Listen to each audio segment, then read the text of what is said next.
Hello everyone, welcome back to the channel. If you're new here, welcome.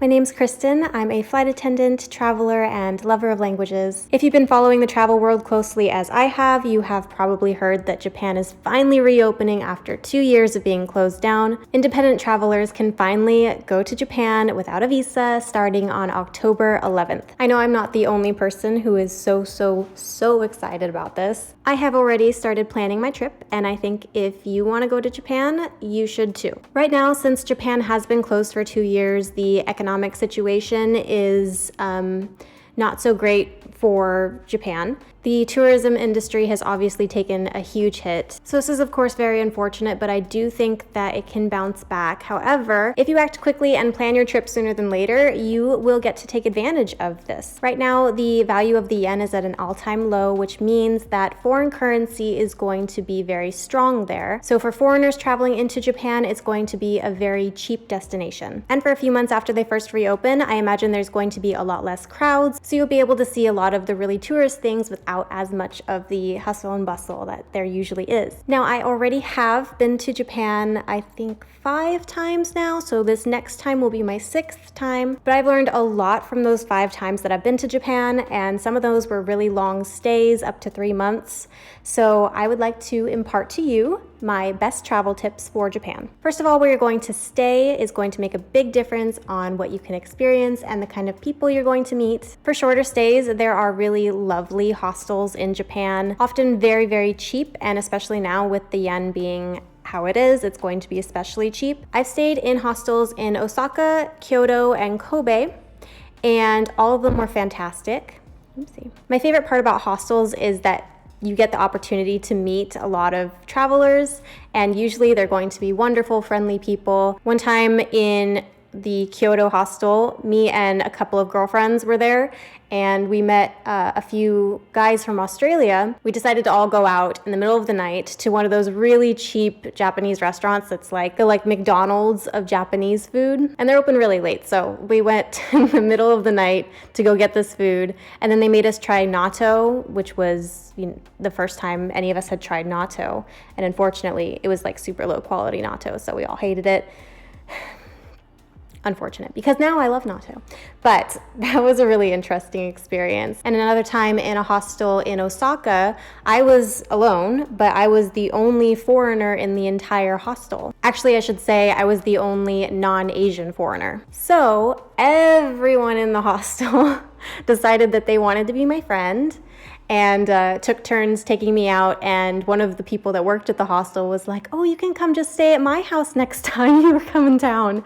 So yeah, if you want to make quick friends, can't beat that. Another option that I've had my eye on for a long time, but I actually haven't done it yet, although I have toured one of these houses, is a share house option if you wanted a longer stay. This is probably the route that I'm going to go the next time I'm in Japan, because I have been wanting to try it out for a long time and just like kind of have a longer, pretty much like where I can live while I'm there. The one I'm specifically looking at is called Borderless House. I just really like their business model because they have half Japanese people and then half foreign people living in the house at any given time, which of course would really encourage you to actually practice your Japanese. There's a lot of other things that I really like about this company, but it's a bit too much to get into in one video, so I will link that down below. And another option for a place you can stay that is by far the cheapest, because it's free, is going and doing a Workaway.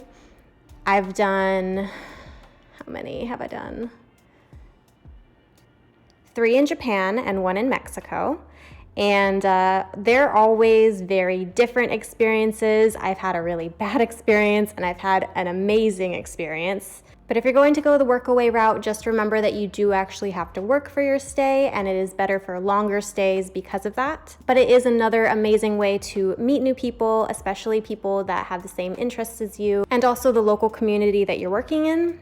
At least that was the case for me. I have a whole video where I tell the entire story on that because it was one of the best experiences of my life, and so I do think I need to give it more justice than just this little blurb, so I'll link that video up here. Once you figured out where you're going to stay, you might also want to think about how you're going to get around. And if you're interested more in moving from place to place and seeing as much as possible, or if you're more interested in staying in one spot and really getting to know the community or the immediate area that you're in. Me personally, I'm the kind of person who likes to stay in one area and really get to know it and experience it. So the way I got around a lot was walking. A lot of walking, or I would take a bicycle, and depending on where you choose to stay, sometimes those are available to you. I know some hostels had them, and the Workaway that I did, in two of the Workaways that I did had them available to me. Also, there's places that you can rent them. I'm not really sure how much they would cost. However, I don't really think they would be expensive. And of course, the public transportation in Japan is wonderful. And I would say it's very inexpensive if you're just going, a few stops over. However, if you're taking like the bullet train to another city,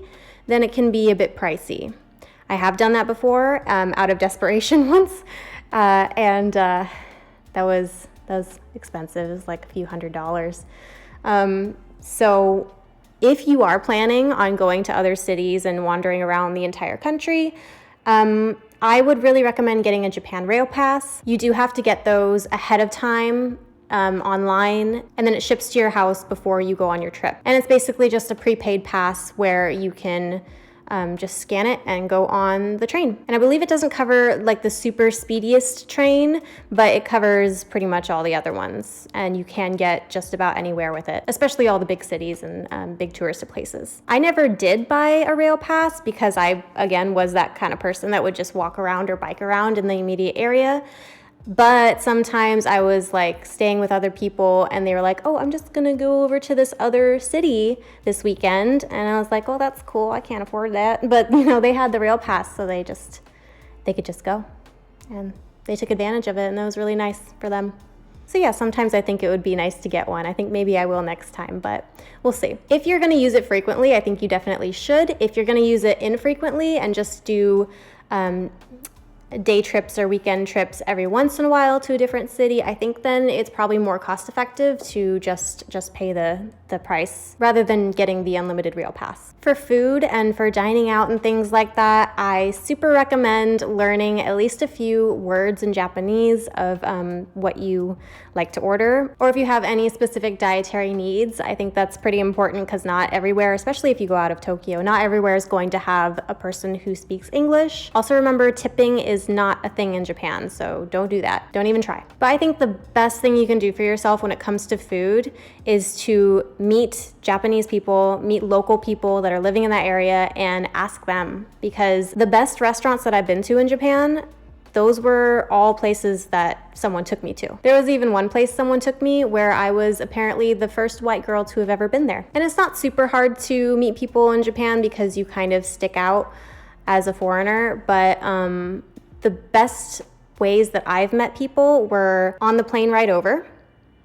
You have plenty of time to get chatting with your neighbors and make some friends. It's a long plane ride.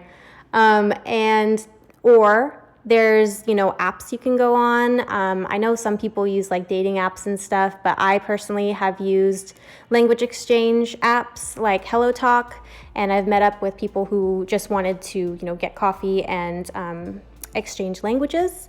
And then, you can make friends from there and ask them about their recommendations. And all 5 times that I went to Japan, food has always been relatively cheap, especially with the no tipping thing.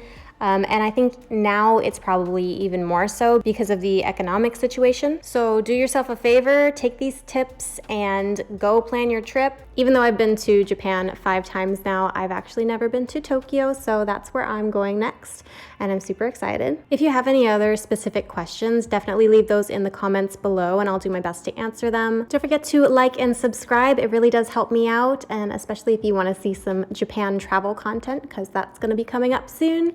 After October 11th, of course. Safe travels, everyone, and I'll see you next time.